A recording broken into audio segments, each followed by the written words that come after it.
राजा विक्रमादित्य में कैसे मिटाया विधाता का लिखा हुआ। तो दोस्तों, इस वीडियो को पूरा जरूर देखें। साथ ही अगर चैनल पर नहीं हो तो चैनल को सब्सक्राइब जरूर करें। एक समय स्वर्गलोक में सबसे बड्ढा कौन के प्रश्न को लेकर सभी देवताओं में वाद विवाद प्रारंभ हुआ और फिर परस्पर भयंकर युद्ध की स्थिति बन गई। सभी देवता देवराज इंद्र के पास पहुंचे और बोले, हे देवराज, आपको निर्णय करना होगा कि 9 ग्रहों में सबसे बड्ढा कौन है। देवताओं का प्रश्न सुनकर देवराज इंद्र उलझन में पड्डीडीएच गए और कुछ देर सोचकर बोले, हे देवगणों, मैं इस प्रश्न का उत्तर देने में असमर्थ हूं। पृथ्वीलोक में उज्जैनी नगरी में राजा विक्रमादित्य का राज्य है। हम राजा विक्रमादित्य के पास चलते हैं क्योंकि वह न्याय करने में अत्यंत लोकप्रिय हैं। उनके सिंहासन में अवश्य ही कोई जादू है कि उस पर बैठकर राजा विक्रमादित्य दूध का दूध और पानी का पानी अलग करने का न्याय करते हैं। देवराज इंद्र के आदेश पर सभी देवता पृथ्वीलोक में उज्जैनी नगरी में पहुंचे। देवताओं के आगमन का समाचार सुनकर स्वयं राजा विक्रमादित्य ने उनका स्वागत किया। महल में पहुंचकर जब देवताओं ने उनसे अपना प्रश्न पूछा तो राजा विक्रमादित्य भी कुछ देर के लिए परेशान हो उठे, क्योंकि सभी देवता अपनी अपनी शक्तियों के कारण महान शक्तिशाली थे। किसी को भी छोटा या बड्ढा कह देने से उनके क्रोध के प्रकोप से भयंकर हानि पहुंच सकती थी। तभी राजा विक्रमादित्य को एक उपाय सूझा और उन्होंने विभिन्न धातुओं स्वर्ण, रजत, कांसा, तांबा, सीसा, रांगा, जस्ता, अभ्रक व लोहे के 9 आसन बनवाए। धातुओं के गुणों के अनुसार सभी आसनों को एक दूसरे के पीछे रखवाकर उन्होंने देवताओं को अपने अपने सिंहासन पर बैठने को कहा। सब देवताओं के बैठने के बाद राजा विक्रमादित्य ने कहा, आपका निर्णय तो स्वयं हो गया। जो सबसे पहले सिंहासन पर विराजमान है वही सबसे बड्ढा है। राजा विक्रमादित्य के निर्णय को सुनकर शनि देवता ने सबसे पीछे आसन पर बैठने के कारण अपने को छोटा जानकर क्रोधित होकर कहा, राजन, तुमने मुझे सबसे पीछे बैठाकर मेरा अपमान किया है। तुम मेरी शक्तियों से परिचित नहीं हो। मैं तुम्हारा सर्वनाश कर दूंगा।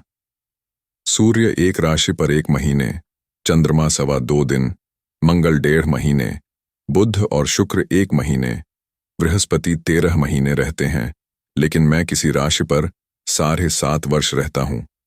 बड्ढे बड्ढे देवताओं को मैंने अपने प्रकोप से पीड़ित किया है।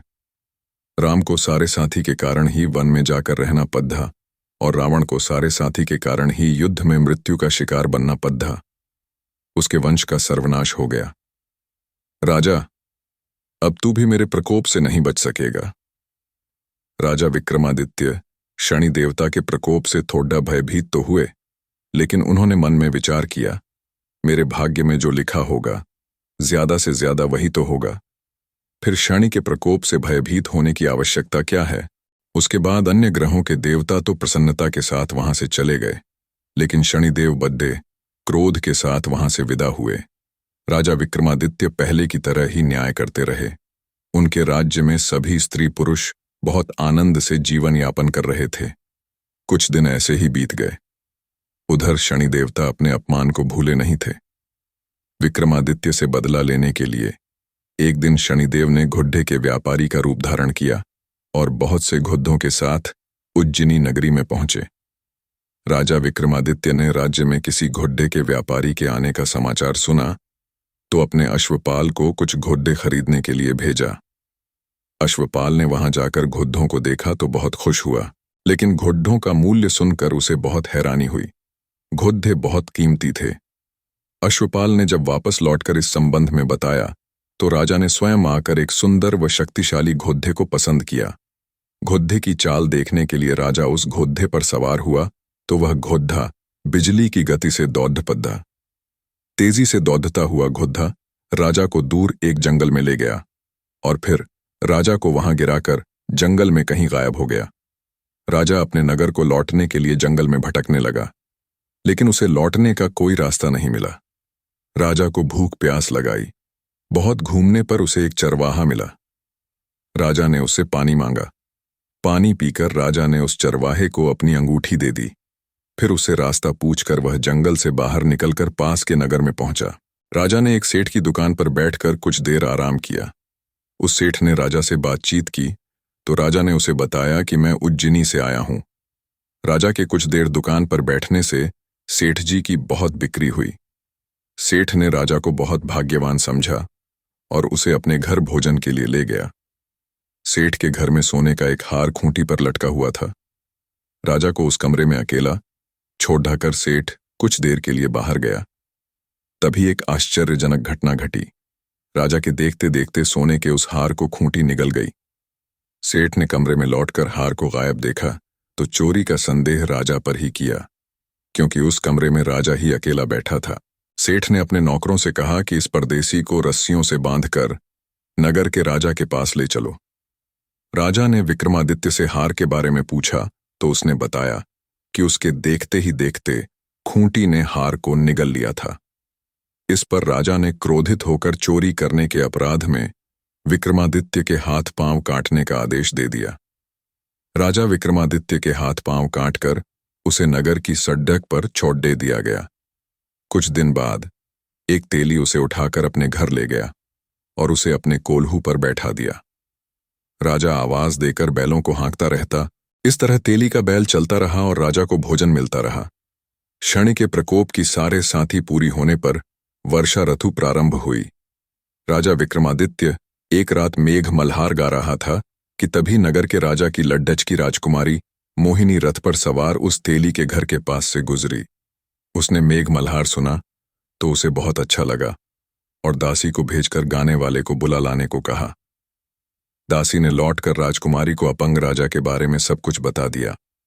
राजकुमारी उसके मेघ मल्हार पर बहुत मोहित हुई थी, अतः उसने सब कुछ जानकर भी अपंग राजा से विवाह करने का निश्चय कर लिया। राजकुमारी ने अपने माता पिता से जब यह बात कही तो वे हैरान रह गए। राजा को लगा कि उसकी बेटी पागल हो गई है। रानी ने मोहिनी को समझाया, बेटी, तेरे भाग्य में तो किसी राजा की रानी होना लिखा है, फिर तू उस अपंग से विवाह करके अपने पांव पर कुल्हाड़ी क्यों मार रही है। राजा ने किसी सुंदर राजकुमार से उसका विवाह करने की बात कही, लेकिन राजकुमारी ने अपनी जिद नहीं छोड़ दी। अपनी जिद पूरी कराने के लिए उसने भोजन करना छोड़ दिया और प्राण त्याग देने का निश्चय कर लिया। आखिर राजा रानी को विवश होकर अपंग विक्रमादित्य से राजकुमारी का विवाह करना पड़ा। विवाह के बाद राजा विक्रमादित्य और राजकुमारी तेली के घर में रहने लगे। उसी रात स्वप्न में शनिदेव ने राजा से कहा, राजा, तुमने मेरा प्रकोप देख लिया, मैंने तुम्हें अपने अपमान का दंड दिया है। राजा ने शनिदेव से क्षमा करने को कहा और प्रार्थना की, शनिदेव, आपने जितना दुख मुझे दिया है अन्य किसी को न देना। शनिदेव ने कुछ सोचते हुए कहा, राजा, मैं तेरी प्रार्थना स्वीकार करता हूं। जो कोई स्त्री पुरुष मेरी पूजा करेगा, शनिवार को व्रत करके मेरी कथा सुनेगा, उस पर मेरी अनुकंपा बनी रहेगी, उसे कोई दुख नहीं होगा। शनिवार को व्रत करने और चींटियों को आटा डालने से मनुष्य की सभी मनोकामनाएं पूरी होंगी। प्रातःकाल राजा विक्रमादित्य की नींद खुली तो अपने हाथ पांव देखकर राजा को बहुत खुशी हुई। उसने मन ही मन शनिदेव को प्रणाम किया। राजकुमारी भी राजा के हाथ पांव सही सलामत देखकर आश्चर्य में डूब गई। तब राजा विक्रमादित्य ने अपना परिचय देते हुए शनिदेव के प्रकोप की सारी कहानी कह सुनाई। सेठ को जब इस बात का पता चला तो दौड़ता हुआ तेली के घर पहुंचा और राजा के चरणों में गिरकर क्षमा मांगने लगा। राजा ने उसे क्षमा कर दिया, क्योंकि यह सब तो शनिदेव के प्रकोप के कारण हुआ था। सेठ राजा को अपने घर ले गया और उसे भोजन कराया। भोजन करते समय वहां एक आश्चर्यजनक घटना घटी। सबके देखते देखते उस खूंटी ने वह हार उगल दिया। सेठ जी ने अपनी बेटी का विवाह भी राजा के साथ कर दिया और बहुत से स्वर्ण आभूषण, धन आदि देकर राजा को विदा किया। राजा विक्रमादित्य राजकुमारी मोहिनी और सेठ की बेटी के साथ उज्जैनी पहुंचे तो नगरवासियों ने हर्ष से उनका स्वागत किया। उस रात उज्जैनी नगरी में दीप जलाकर लोगों ने दिवाली मनाई। अगले दिन राजा विक्रमादित्य ने पूरे राज्य में घोषणा करवाई, शनि देव सब देवों में सर्वश्रेष्ठ हैं। प्रत्येक स्त्री पुरुष शनिवार को उनका व्रत करें और व्रत कथा अवश्य सुने। राजा विक्रमादित्य की घोषणा से शनिदेव बहुत प्रसन्न हुए। शनिवार का व्रत करने और कथा सुनने के कारण सभी लोगों की मनोकामनाएं शनिदेव की अनुकंपा से पूरी होने लगीं। सभी लोग आनंदपूर्वक रहने लगे। तो दोस्तों, कैसा लगा आज आप लोगों को हमारा वीडियो? आशा करते हैं सभी को पसंद आया होगा। पसंद आया तो हमारे चैनल को सब्सक्राइब जरूर करें